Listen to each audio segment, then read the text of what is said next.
Focus on basic here. Again, sometimes when we see numbers 1, 2, 3, 4, 5, we think that that's all you need to do. It's 5 sentences and that's it. This again, thinking more about concepts. You might have to expand certain areas to really kind of involve the person in what your paper is about, setting the stage and the foundation for your argument. So the first thing you want to do is have a hook sentence, and you want to look back at the document to look at examples of hook sentences. But it's really about trying to grab the sort of attention on a broader scale about your general topic for the reader to kind of get the thoughts going. This might be, you're able to set forth an intriguing example, or you're able to provide a little kind of descriptive anecdote that has to do with your topic or theme. You could choose a provocative quotation. This should be well known enough that someone searching online could find it pretty easily. Or you could try to ask a thought-provoking question. Again, you're trying to generate interest, you're generating thought in your topic. Then you want to do is you want to weave together that hook, right, that intriguing example, that interesting thought, with the actual text that you're going to be working with in your paper. So you should be referencing the author, the title of your text, but also bringing that example of that theme or that character, that idea from your hook, and saying, look, I'm going to be exploring this thing through this text. After you've introduced your text, then you want to be able to build a little bit more context. So what is going on in your text? What is it about in a more general sense? Someone who maybe hasn't read it before, give them the pertinent information about what it is, what's it about, who are the kind of the main people, and maybe again you're bringing in your kind of bigger point, your bigger topic, and you're narrowing it down a little bit. It's not about everything. It's about it's not even just about this book. It's about this particular aspect of the text that I'm going to be working with.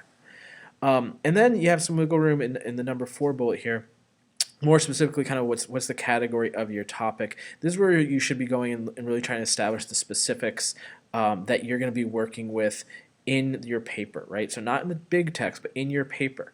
This might be explaining some parameters of your topic. So if you were writing a tragedy essay, maybe here are the 4 components of tragedy that you're going to establish here, and you're going to use them later on in your paper.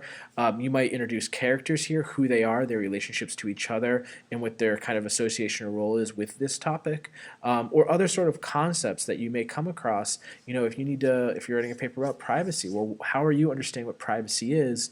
You set that up in the introduction so that then when you get to your thesis and you're making your argument about it, that you've already kind of built that foundation. Because when we look at your thesis statement, which is the last sentence of your introduction, we should be able to kind of see all the different parts of your thesis present somewhere in your introduction. So nothing is like, wait a second, he hasn't talked about that yet, she hasn't mentioned this yet. In the thesis, you should be building all those components in the introduction to say, okay, now here are all the components, and now here's the argument I'm going to be making with those components that I've established.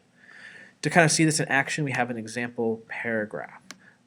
So let me get that on the screen here. Here we go. So again, this is more of a basic one. So highlighted in green here, we have our hook. It starts out with this provocative quotation, and then tries to break it down a little bit. In the yellow, now we're connecting our core text with the sort of hook. It would have been stronger if instead of saying unravels this question in his novel, actually tied a little bit stronger to what was in the hook, the specific topic. In the red, we start to get a little bit more information about what's going on in Things Fall Apart, or what's going on in Little War on the Prairie. With Things Fall Apart, maybe you're going to identify that central character though. So it's not just a central character, you're going to give us some more information.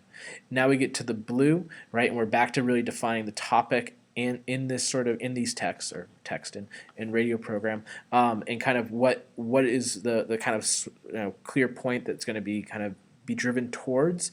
And then in the white, that last sentence is the thesis, right? So this is a basic introduction, and we're taking this big idea and we're whittling it down and narrowing to then make an argument about it with the thesis. So it could be expanded. It's not perfect. There are places that you could go and think, but it's a decent model of what your baseline should be and expectations should be to try to make an introduction to your paper.